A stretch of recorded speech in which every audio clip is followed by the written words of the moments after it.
The 12 sons of Jacob, shocking secrets behind their names, stories, and blessings. 12 brothers, one broken family. Out of betrayal, bloodshed, and secrets, God was weaving a plan that would change the world forever. This is not just a story of ancient names and forgotten tribes. It is the fire of jealousy, the weight of guilt, the cry of redemption, and the birth of a nation chosen to carry divine promise. At the center stands Jacob, a man who wrestled with God and limped away blessed. Around him, sons destined for greatness and ruin. What they became would echo through eternity. This is the untold story of the 12 tribes of Israel, and how heaven uses flawed men to write an eternal legacy. The family of promise, Jacob's legacy. In the stillness of a Canaan night, beneath a sky thick with stars, the desert seemed to hold its breath. A lone figure staggered near the river Jabbok, his body bruised from a mysterious struggle, his soul trembling from a divine encounter.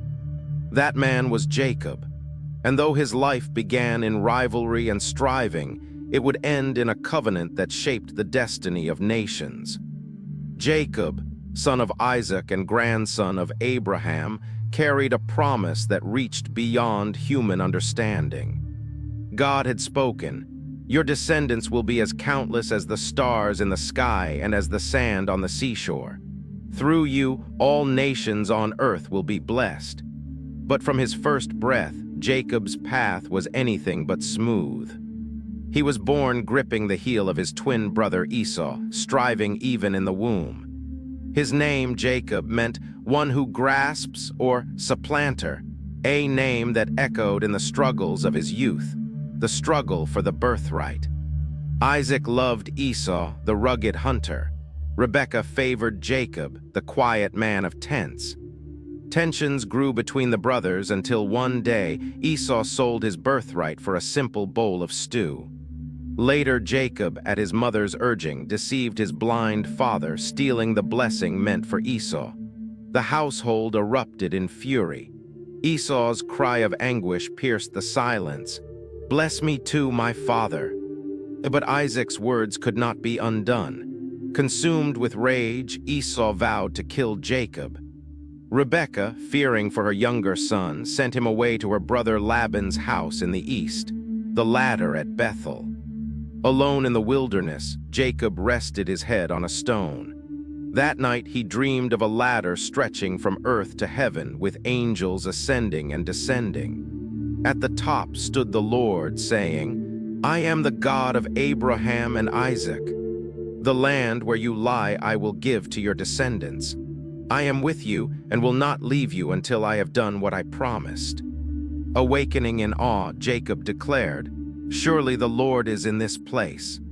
He named it Bethel, house of God, and vowed to serve him, years of labor and loss. In Haran, Jacob worked for Laban, falling in love with Rachel. But on his wedding night, Laban deceived him into marrying Leah, Rachel's sister. For Rachel's hand, Jacob labored another 7 years. His household grew, as did his wealth, yet his heart remained restless. Through years of toil and strife, Jacob changed. The schemer who once grasped at blessings became a man humbled by hardship, learning to trust in God rather than his own cunning. Wrestling with God.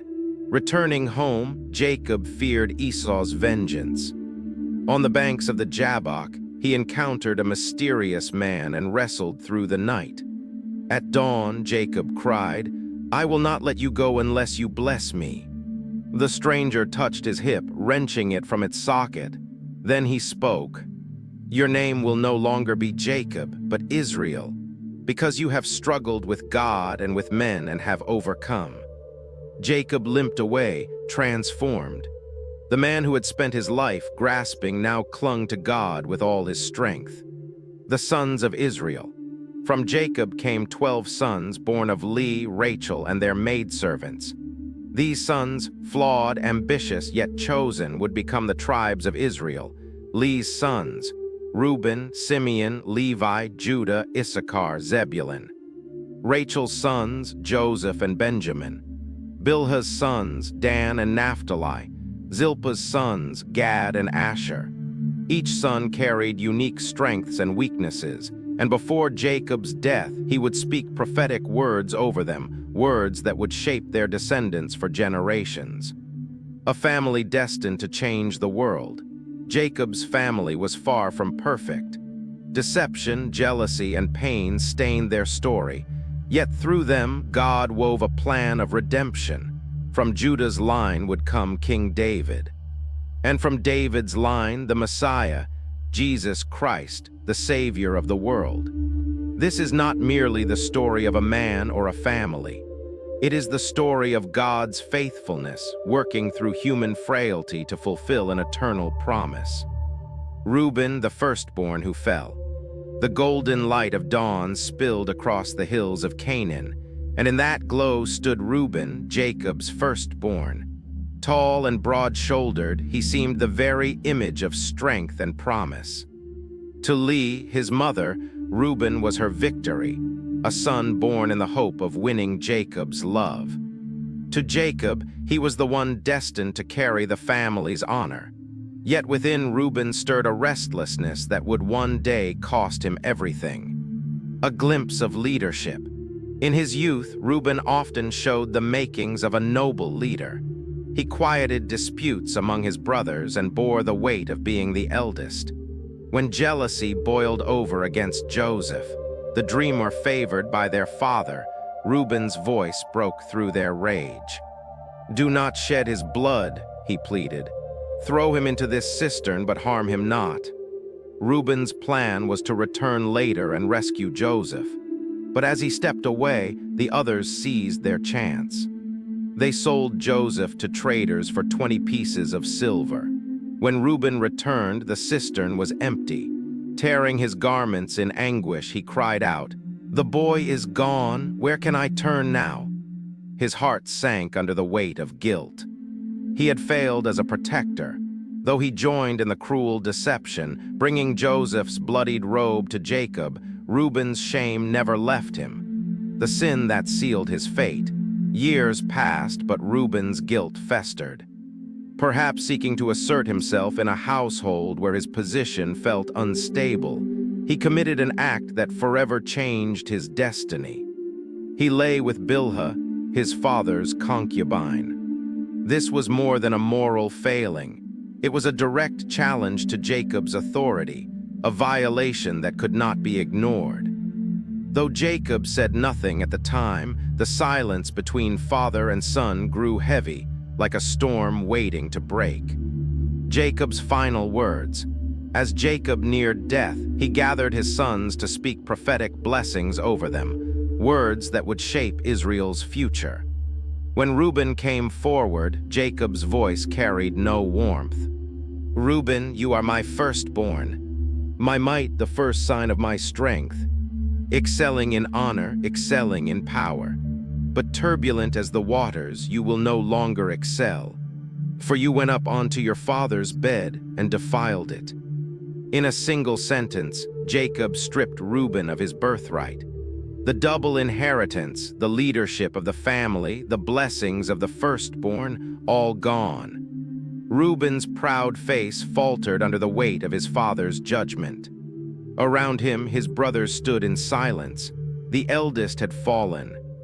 Simeon and Levi, brothers of violence and redemption. The night in Canaan was heavy with silence as two brothers walked together, their hearts burning with a single, unshakable purpose. Simeon and Levi, sons of Leah, united in blood and rage. Where others hesitated, they became fire, fierce and consuming.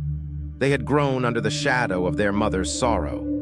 Leah, unloved and overlooked, poured her pain into her children, and Simeon and Levi drank deeply of her anguish. From that soil of rejection sprouted a hunger for justice, a hunger that would one day spill over in blood. The outrage at Shechem. Dinah, Jacob's only daughter, had gone to visit the women of the land. But in Shechem, a prince of the region, she encountered ruin. He took her, violated her, and then pleaded for her hand in marriage. Jacob, cautious and fearful of his neighbors, remained silent when he heard the news. But Simeon and Levi were not silent. To them, this was not merely an offense. It was a wound carved into their family's soul. When Shechem's father, Hamor, came to negotiate, the brothers' faces were calm, but behind their eyes vengeance brewed. "We cannot give our sister to the uncircumcised," they said. "But if every male among you is circumcised, we will dwell together as one people." Hamor agreed.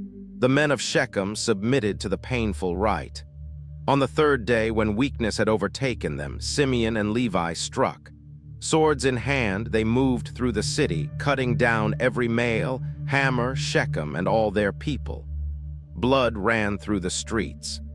They took Dinah from Shechem's house and left the city in ashes, plundering its wealth. It was vengeance, swift, merciless, and in their eyes justified. Jacob's anguish and curse. When Jacob learned what they had done, fear filled his heart. "You have brought trouble on me," he said bitterly. "You have made me obnoxious to the Canaanites. If they unite against us, we will be destroyed." But Simeon and Levi, still burning with fury, replied coldly, "Should he treat our sister like a prostitute?" They saw justice, Jacob saw calamity. Though no immediate consequence fell, his anger smoldered, waiting for the day of reckoning, the final judgment. As Jacob lay dying, he gathered his sons to speak blessings or curses over them. Simeon and Levi approached together as they always had, but their father's words carried no warmth. Simeon and Levi are brothers. Instruments of cruelty are in their dwelling. Cursed be their anger, for it is fierce, and their wrath, for it is cruel. I will divide them in Jacob, and scatter them in Israel. No blessing, only judgment. The brothers who had moved in unity would see their descendants divided and dispersed. Redemption for Levi. For Simeon, his tribe dwindled over generations, fading into obscurity. But for Levi, scattering became a calling. Generations later, at Mount Sinai, Israel fell into idolatry. Moses cried out, "Whoever is for the Lord, come to me." The sons of Levi stepped forward, swords once more in hand, not for vengeance, but for holiness. Because of their zeal, the tribe of Levi was set apart. They became priests, guardians of God's house, and teachers of his law. The curse turned into a blessing. Their passion, once destructive, became a force for worship. Judah, the lion who rose from failure. The air in Jacob's household crackled with tension. Among 12 brothers, rivalries flared like sparks in dry grass. And in the midst of this storm stood Judah, the fourth son of Lee, watching silently, too often choosing caution over courage. Judah was neither the firstborn like Reuben nor as fierce as Simeon and Levi. But his life, marked by failure and redemption, would carve a path for kings and alter the destiny of nations. The betrayal of a brother. It began on a day when hatred won and mercy fled. Joseph, the dreamer, came walking across the fields clothed in his father's gift, a robe of many colors. His brothers' jealousy boiled over. "Here comes that dreamer," they hissed. "Let's kill him and throw him into a cistern. Then we'll see what becomes of his dreams." Reuben intervened, urging restraint. "Do not shed blood. Throw him into this cistern here in the wilderness, but don't lay a hand on him."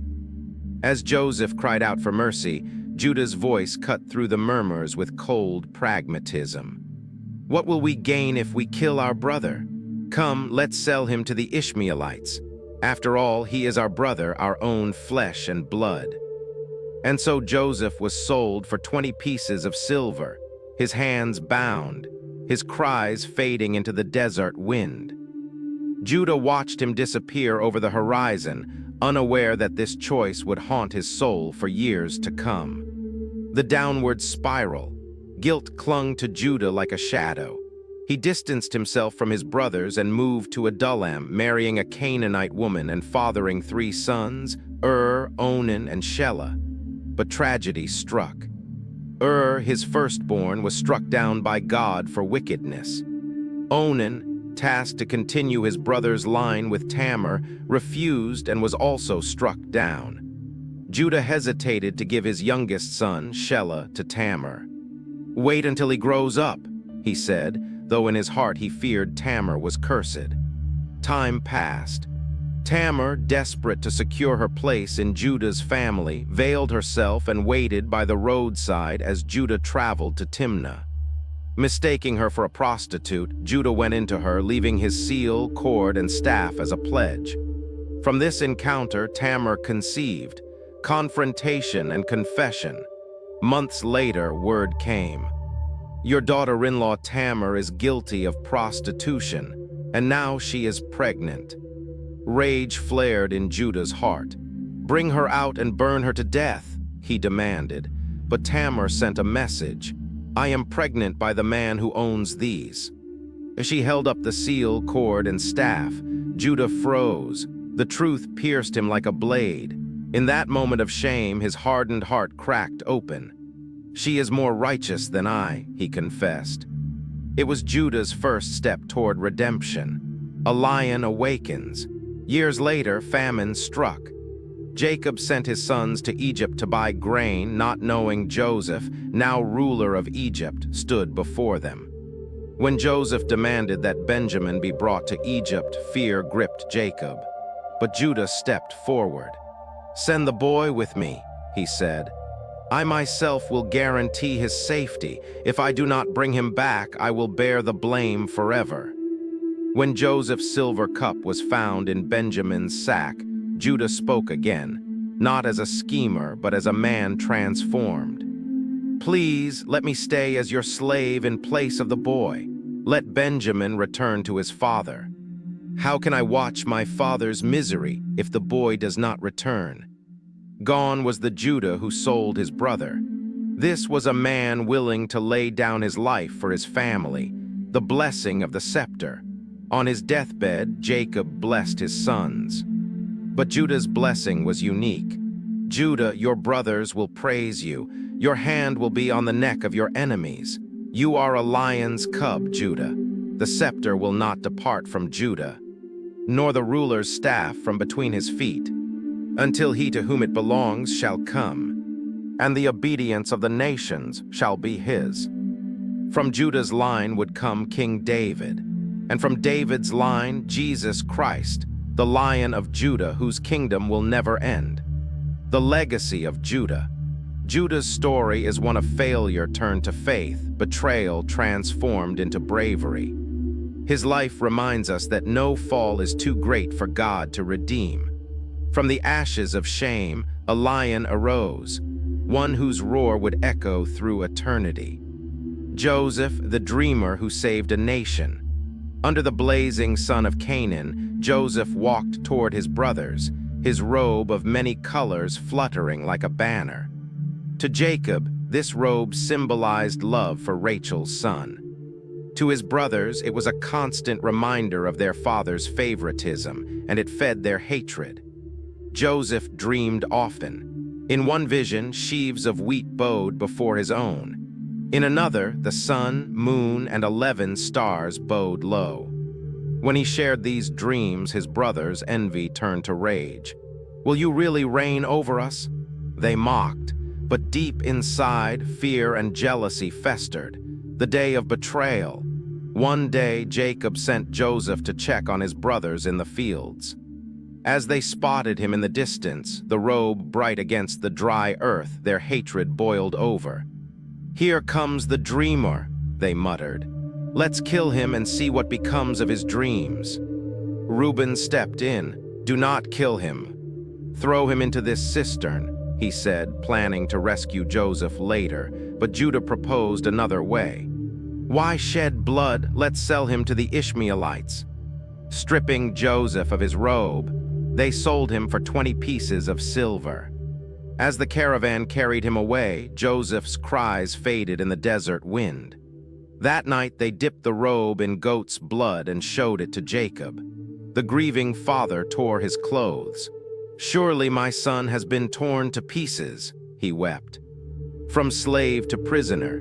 In Egypt, Joseph was sold to Potiphar, captain of Pharaoh's guard. God blessed him, and soon Joseph managed Potiphar's entire household. But trouble found him again. Potiphar's wife tried to seduce him. Joseph refused, saying, "How could I sin against God?" In her anger, she accused him falsely. Joseph was thrown into prison, his dreams seemingly shattered. Even in prison, God's favor remained. The warden put Joseph in charge of other prisoners, the interpreter of dreams. Two royal officials, the cupbearer and the baker, were imprisoned. Each had a troubling dream. "Interpretations belong to God," Joseph said. To the cupbearer, he predicted restoration. To the baker, execution. Both came true. Joseph asked the cupbearer to remember him, but he forgot, from prison to palace.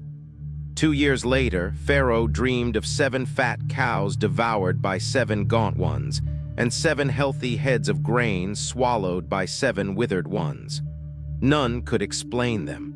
The cupbearer remembered Joseph. Summoned from prison, Joseph listened to Pharaoh's dreams. "God reveals what he will do," Joseph explained. 7 years of abundance will be followed by 7 years of famine. Store grain during the good years to survive the famine. Impressed, Pharaoh appointed Joseph governor over all Egypt, the brothers' redemption. The famine reached Canaan. Jacob sent his sons to Egypt for grain. Bowing before Joseph, they unknowingly fulfilled his youthful dreams. Joseph tested them, demanding they bring Benjamin, the youngest brother. When they returned, Joseph's heart softened. Judah spoke up. "Take me as a slave in Benjamin's place," he pleaded. "Let the boy return to his father." Overcome with emotion, Joseph revealed himself. "I am Joseph, your brother. God sent me ahead to save lives." Reconciliation followed. The family moved to Egypt, saved from famine. Jacob's blessing for Joseph. Before his death, Jacob blessed Joseph. "Joseph is a fruitful vine near a spring, whose branches climb over a wall, though archers attacked him. His bow remained steady, because of the mighty one of Jacob." Joseph had endured betrayal, prison, and pain. Yet he became a savior, not just for Egypt, but for his family. Benjamin, Dan, Naphtali, the youngest sons, and their legacy. In Jacob's final years, his eyes often turned to Benjamin, the last child of Rachel, the woman he loved most. Among 12 sons, Benjamin's story stood apart, filled with both tenderness and the fierce power of a wolf. Benjamin, the beloved son, the fierce wolf. Benjamin's birth was marked by sorrow and love. Rachel, struggling in labor, gave her life to bring him into the world. With her dying breath, she named him Ben-Oni, son of my sorrow. But Jacob, refusing to let grief define his last link to Rachel, renamed him Benjamin, son of my right hand. After losing Joseph, Jacob clung to Benjamin. He became the old man's treasure, too precious to risk. But famine forced Jacob to send Benjamin to Egypt, where an unexpected reunion awaited. When Joseph, long thought dead, revealed himself to his brothers, it was Benjamin he embraced first. The 2 sons of Rachel wept in each other's arms, their tears washing away decades of loss and betrayal. At the end of his life, Jacob blessed Benjamin with surprising words. "Benjamin is a ravenous wolf. In the morning he devours the prey. In the evening he divides the plunder." This gentle son would father a tribe of fierce warriors. From Benjamin's line came King Saul, and men known for bravery and ferocity. Yet their fiery spirit also led to civil strife, nearly wiping out their tribe in later years. Benjamin's legacy was a paradox, tender yet dangerous, a wolf who protected and consumed. Dan, the judge, and the serpent by the path. Dan's birth was born of Rachel's desperation. Unable to bear children, she gave her maidservant Bilhah to Jacob. From this union came Dan. He has judged, Rachel declared, believing God had vindicated her rivalry with Leah. Jacob's blessing over Dan carried both promise and warning. Dan shall judge his people. As one of the tribes of Israel, Dan shall be a serpent by the path, a viper that bites the horse's heels, so its rider falls backward. Dan's tribe produced judges like Samson, whose supernatural strength delivered Israel, but whose recklessness led to tragedy. Later, the tribe of Dan would turn to idolatry, establishing golden calves and leading others astray. Dan's story is a sobering reminder. Judgment without wisdom can destroy as easily as it saves. Naphtali, the free deer and the voice of beauty. Naphtali, also born to Bilhah, came into a world of struggle and longing.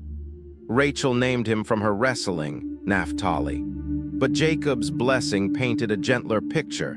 Naphtali is a doe set free. That bears beautiful words. Naphtali's tribe became known for agility and courage. They settled in Galilee's fertile hills and moved swiftly in battle, like deer bounding through forests. When Deborah, the prophetess, summoned Israel to fight against Canaanite oppression, Naphtali's warriors were among the first to respond.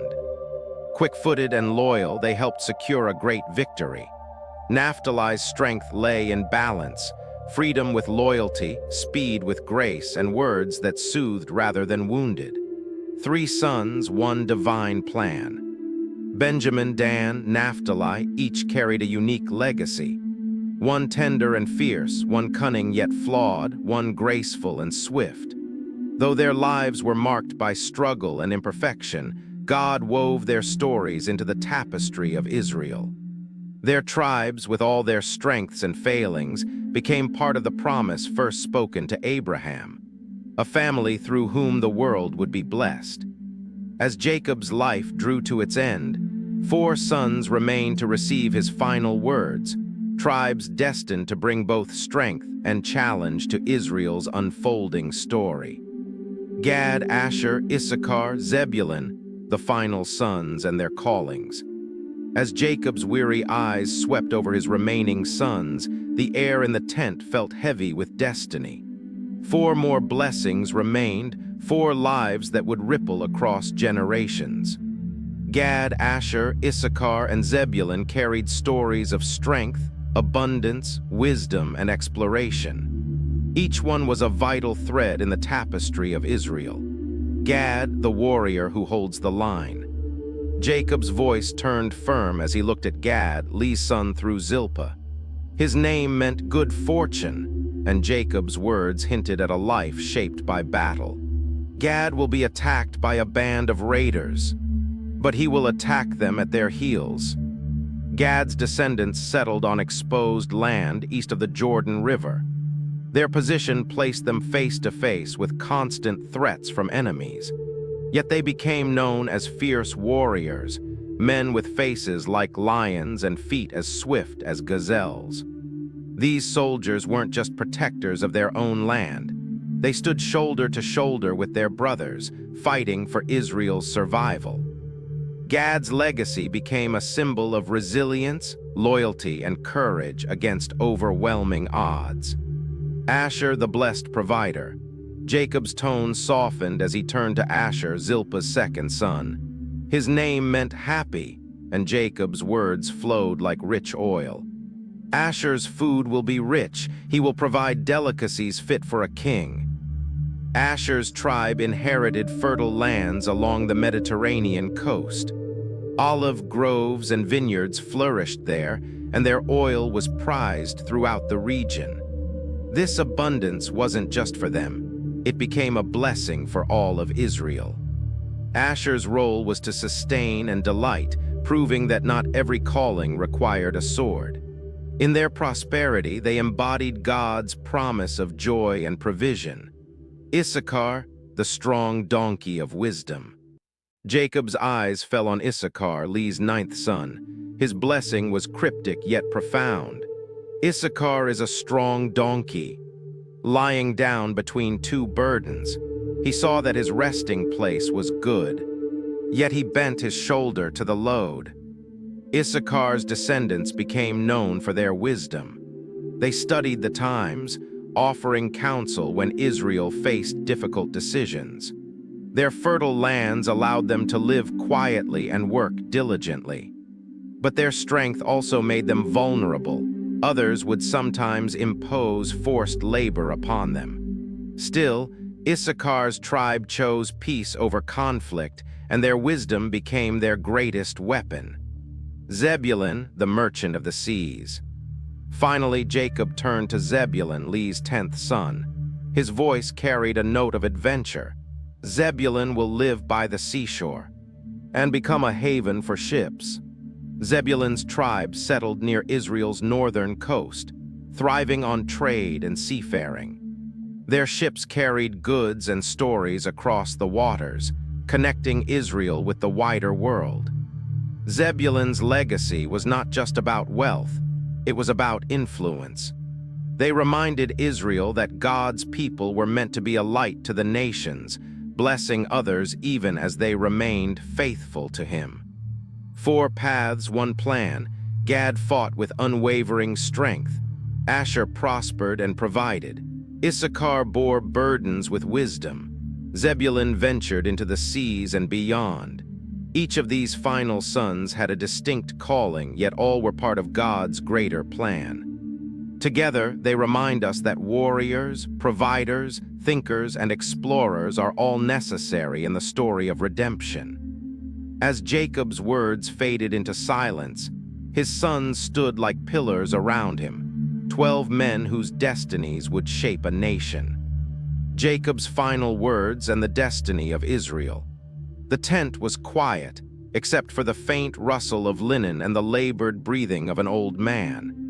Jacob lay on his bed, frail yet fierce, his eyes burning with the weight of a lifetime.